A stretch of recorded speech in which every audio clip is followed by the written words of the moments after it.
This bike tire is ruined. See this? This bike tire, it's ruined. Now, see this? It's like it's got, you can see right through it. It's got holes right in the side of the tire. You can see right through it. See that? It's as if it's dissolved by itself. And this tire is less than 2 years old. So there's no reason why it should have done that. But the other day, and it's like that all the way up the side, up there. There's no reason why this tire should have just dissolved like that. But it did. And now it's ruined. So that's why on Tuesday I had to pick up new bike tires. Because this one is ruined. And the other one is 6 years old and it's as smooth as a billiard ball now. But they don't make things to last anymore like they used to. Because the one that dissolved, that bike tire that dissolved, it was less than 2 years old. And already it started decaying. It started decaying or dissolving or rotting or falling apart. It's like somebody took a bunch of acid and sprayed it on the tire. And it's like that. The whole side of the tire is like that. So I replaced it a couple of days ago. And not only that, but because of the holes in that tire, the holes started forming in the tire. So now, because of that, the inner tube wasn't protected. See, there's nothing over the inner tube to protect it from sharp objects. So now it's also ruined. It's roodly doodly. It's destructo. It's ruined all up. So, but luckily I had several spare inner tubes hoarded at home, so I can use those.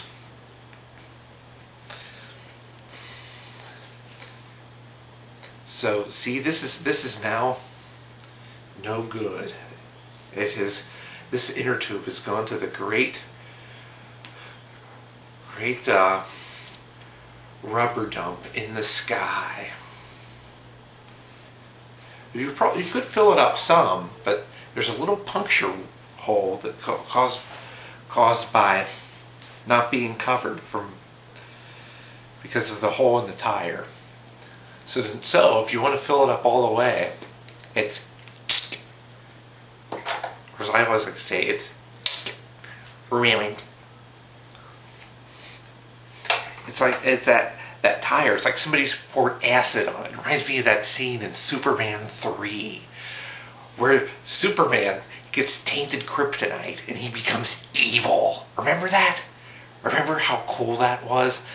It was the Superman movie that had Richard Pryor in it, and Richard Pryor tainted Superman's kryptonite by he put like some weird ingredients in it or something, and it made Superman turn evil. And then the good Superman fought the evil Superman, and one of them fell into a vat of acid and it dissolved his cape. Remember that?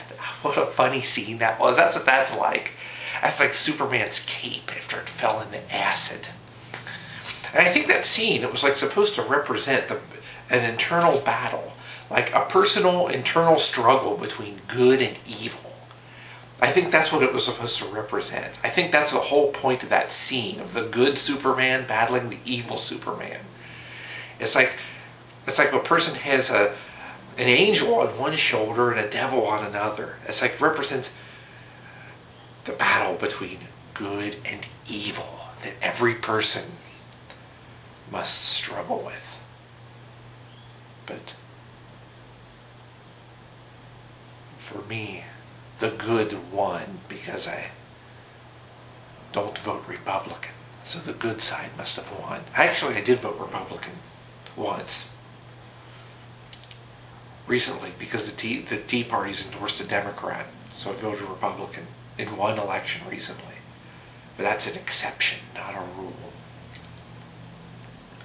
And besides, Republicans, it was a Republican that the Tea Parties didn't like anyway, so it's excusable. So anyway, well, there wasn't a Green candidate running like there should have been. If I had known that was going to happen, I would have run myself as a Green. But no, nobody told me beforehand. I'm looking at the latest news and reading about the Wisconsin stuff. Hey, there's nothing really new about that I didn't know last night. But except the Wisconsin stuff. Now it's going to spread to other states too, like Ohio and Tennessee and maybe even Kentucky. Won't that be interesting if the protests spread to Kentucky?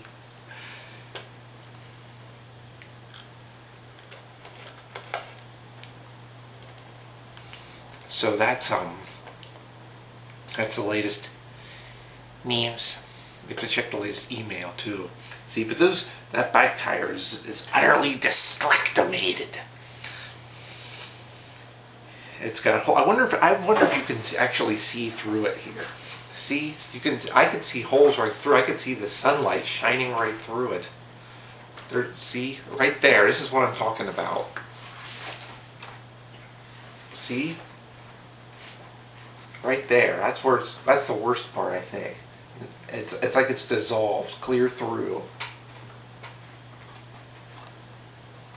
So if you don't believe me, this even make a good hula hoop. See? Like I can do it like this. I don't really know how to use a hula hoop, so I just have to.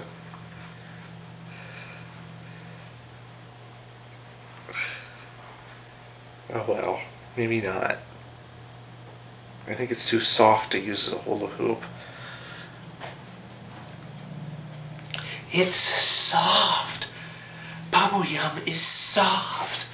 Look at this. It won't break your teeth. Isn't that cool? That Bubble Yum is soft. But you can't blow big bubbles with it though, because it's too soft. But who cares? It won't stick to your teeth now. So, yeah, see, bike tires are expensive too. They cost almost $30 each nowadays, bike tires. But that's if you want good, tough ones, which around here you need because people keep throwing glass in the roads. I remember the big glass pile out on US 50 a few years ago, like back in the early 2000s. It was over on River Road, US 50 on the west side of Cincinnati. There's this big glass pile that was sitting there for several years. And I always had to go through it because I used to have to work out there. I used to have, a long time ago, a few years ago, I had work assignments out there on US 50. And I used to have to bike through that. And that ruined so many tires. It just shredded them like they were going through a big shredder or something. So that's very costly. I was actually spending more money working than making money. See, work was costing me money, so it just wasn't profitable anymore. It was not economically supportable or feasible. That's right. So, bike tires are expensive. So I spent $60 the other day on 2 new bike tires to replace that one and to replace the really old one that I was going to replace anyway. That was right after I went to Red Bank Road on Tuesday. So, that's the story of the ruined bike tire.